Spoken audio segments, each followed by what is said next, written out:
Hospital Bound, August 20th to 22nd, 2019. It's before 8 in the morning and I'm stood in front of the bathroom sink, razor in hand, and the landline telephone is ringing for the second time. Then I hear my mobile phone ring. Since leaving Oxford, my eating was under control, the scales were showing a lighter Andrew, and whilst tired, I felt a stride, a forward momentum of achievement within my grasp. I was going outside more often, leaving the confines of my flat.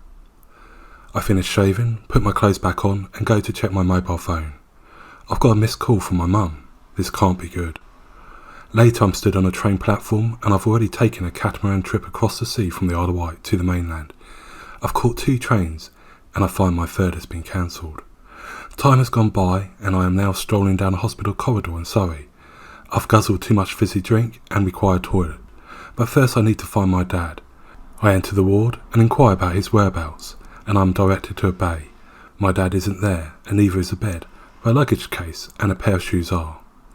"Are you a relative?" an elderly man lying in a nearby bed says. "Yes, I'm his son." I respond. In a tired and quite sombre voice, the man says, "I think he is gone. He said goodbye to us all as he was leaving." I remove my heavy backpack and slump into a chair. Where are my mum and sister? I sent a text message and my sister responds, telling me they are in accident emergency.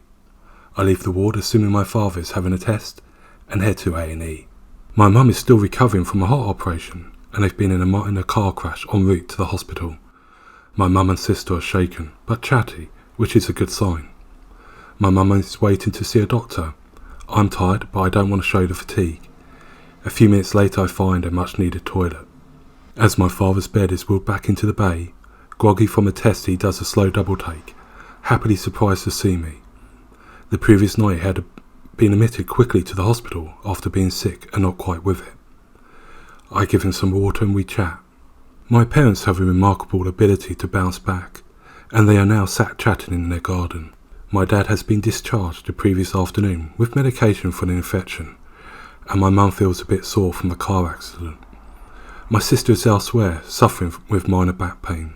I've been staying with my parents, and as they chat, I'm watering their plants.